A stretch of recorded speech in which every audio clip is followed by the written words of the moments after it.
بسم اللہ الرحمن الرحیم۔ السلام علیکم ورحمۃ اللہ وبرکاتہ۔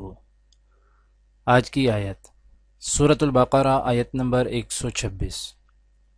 اعوذ باللہ من الشیطان الرجیم۔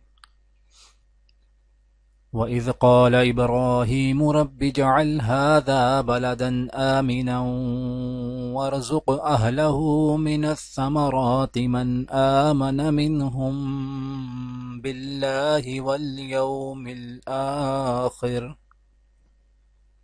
قال ومن كفر فأمتعه قليلا ثم أضطره إلى عذاب النار وبئس المصير۔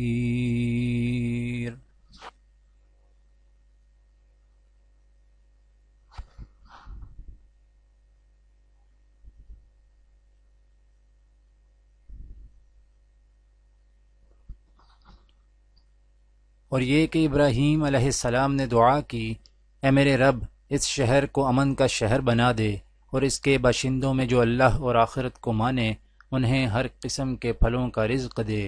جواب میں اس کے رب نے فرمایا، اور جو نہ مانے گا دنیا کی چند روزہ زندگی کا سامان تو میں اسے بھی دوں گا، مگر آخرکار اسے عذاب جہنم کی طرف گھسیٹوں گا، اور وہ بدترین ٹھکانہ ہے۔ آج کی دعا: ربنا افرغ علينا صبرا وتوفنا مسلمین۔ اے رب، ہم پر صبر کا فیضان کر اور ہمیں دنیا سے اٹھا تو اس حال میں کہ ہم تیرے فرما بردار ہوں۔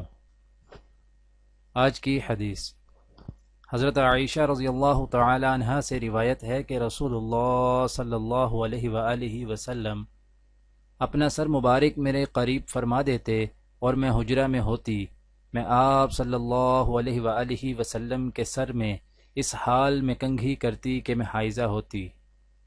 دعا ہے کہ اللہ تعالی دنیا اور آخرت کی تمام بھلائیاں عطا کرے، عمل کی توفیق دے۔ سبحان ربک رب العزت عما یصفون وسلام علی المرسلین والحمد للہ رب العالمین، آمین۔